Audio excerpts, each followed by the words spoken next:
Hi everyone, welcome back to my channel. In today's video, I want to talk about 9 ways to look more put together in your everyday outfits. I came across this Who Will Wear article about how to look more put together, and there were some things I really loved, some things I disagreed with, so I thought I would do my own video today. With this change in weather, if you've been thinking about how to look more polished, more elevated, more put together, these 9 tips will help you out in your wardrobe. I feel like my last couple of videos were styling more statement pieces, so we're going back to basics today, and some of these tips I know you guys will have heard of, so I'm also showing you lots of side-by-side examples so you can see clearly the difference that it makes, and then also get some ideas of how to wear your basics in these more put-together ways. Something that we all know, but might not necessarily do, is to use our accessories to elevate an outfit. With any simple, basic look, we can use our accessories to completely transform it into something much more chic and put together. Instead of just talking generally about this one, I want to show you some specific ways of how you can accessorize some very basic outfits. If I'm wearing something like this, navy top, white trousers, and I paired it with some simple black accessories, this outfit honestly feels kind of bland. If I wanted to keep the simple black bag, I would add on some necklaces and also maybe a neck scarf to bring interest into the top half of the look. This beautiful little scarf is from Audrey, and I recently saw on Pinterest this outfit where someone layered a bunch of necklaces and then also a silk scarf, and I thought it added a lot of interest to this top half of the outfit. A silk scarf feels very timeless and put together, so adding it with some of the gold jewelry pieces instantly makes this outfit feel more put together. I almost never miss a chance to add a belt whenever I can, so in this outfit, the tote belt really is the key piece of this look. It makes what is the most basic outfit feel so much more intentional, and that's exactly what I want when I want to look more put together. The handbag in this outfit also has a unique shape. This one is from the Korean brand Osoy, and in this outfit, we're accessorizing using shape. A quick little belt hack for you guys. If you have a dress and it comes with a matching belt, keep in mind that you can always take those belts off and use them for your pants. It's a great way to mix things up if you're sick of your leather belt, or if your belts feel a bit too formal.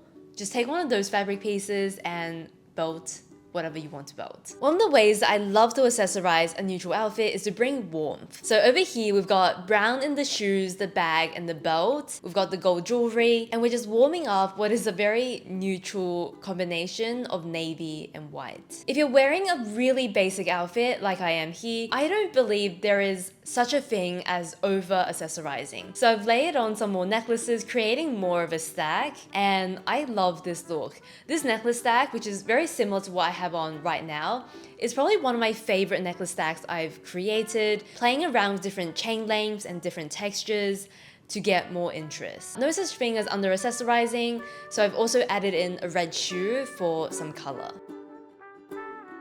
Second tip is nice and easy, and we can do this with any of our existing clothes. If you give it a good steam or press, the clothes will just look so much better. If I have steamed clothes sitting in my wardrobe, it will actually make me want to wear it more. So whenever I'm feeling a bit blah about my clothes, give everything a good steam and press, and it will make so much of a difference. The main tip I want to talk about here is that if you want to look put together from day to night, keep in mind which fabrics will wrinkle throughout the day. If you're wearing a silk or linen pant, it will absolutely wrinkle throughout the day. So by the time you get to dinner, or later in the day, you might not look as put together as you'll like. If you have a long day, it's really not a bad idea to go for something viscose or more of a blend, or even like a wool piece, because these things I find don't wrinkle nearly as much, and they will look really beautiful and pressed all day long. I like to make the disclaimer that before I film, I always steam everything that I'm showing. However, as I'm changing in and out of things, sometimes I throw it in the corner and it'll get a bit wrinkled. Unique neutral colors are the thing that has been elevating my wardrobe lately. Having good neutral pieces is essential to looking put together because all of them match. So when you pair them together, it will always work beautifully.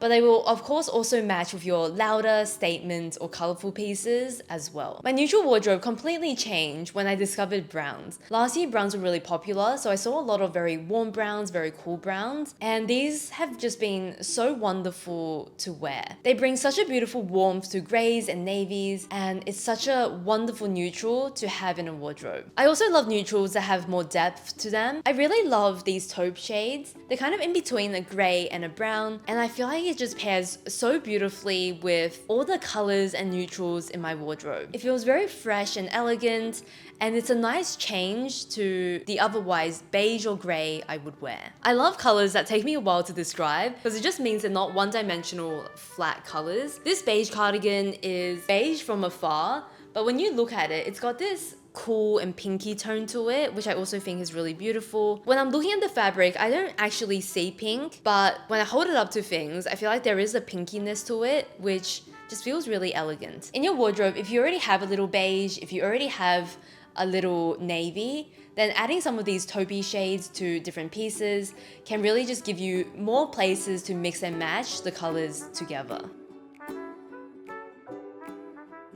We all work in our set budget, so I want to talk about some of the places that I feel like make a very visible, noticeable difference when we splurge on it, and some of the things that we can save on because it doesn't make as big of a difference. The top end trousers here are fairly affordable, and you can definitely go even cheaper as well, depending on where you find these pieces. In this outfit, the places that are worth splurging on for me is definitely the bag and shoes. Finding a handbag that is not only good quality, but also has a very good design, I think can elevate every single outfit we wear. Sometimes that means having a nice shape, other times a good color, sometimes just like quality material. These are all things that do a lot to elevate a simple look. I really don't feel like it has to be, designer to elevate, but it should be, I think, good quality. The same goes for shoes, but I would say for shoes, the upper limit of what I would spend is definitely more capped, just because they are on the floor. I need something that's supportive, that's comfortable, that will last a reasonable amount of time, but I'm usually very aware that shoes definitely don't last as long as bags,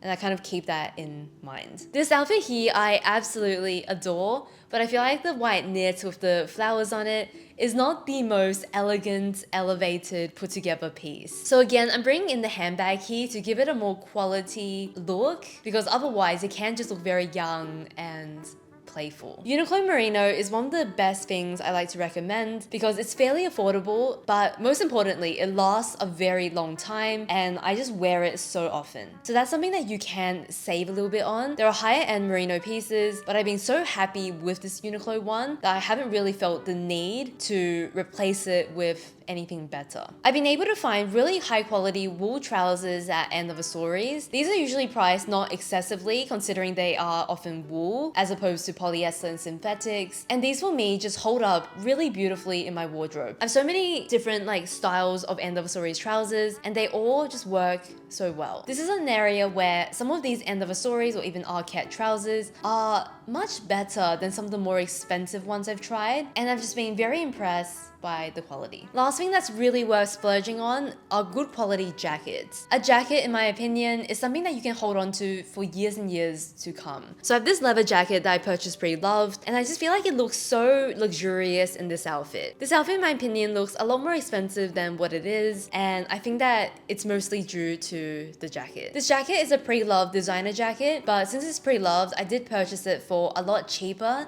than even a lower end new leather jacket. This denim jacket is not the most polished and elegant, but for a weekend, if I still want to look somewhat put together, this piece always does it for me. It's got enough detail to it that I never feel sloppy wearing it. And then for everyday or work days, a blazer, you can never go wrong. This check blazer with the red is not something I reach for daily, but every time I pull it out, maybe a couple of times a month, I feel really elevated and polished in it, and I've just consistently loved it in my wardrobe.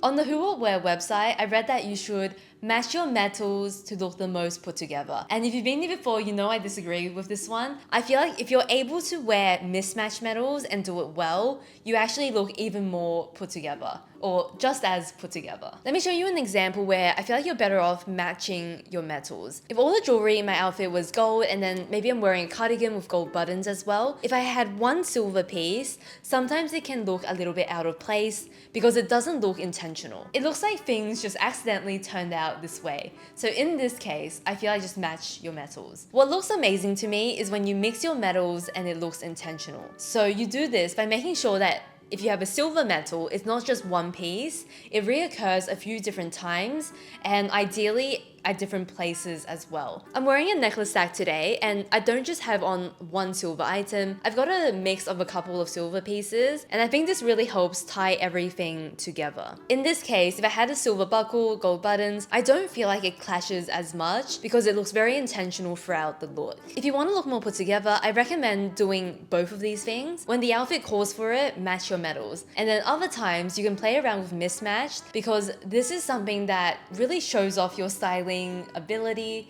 your creativity. It just creates a really cohesive look that was done by you. So whichever one you choose, this tip is just about mixing or matching your metals with some intention.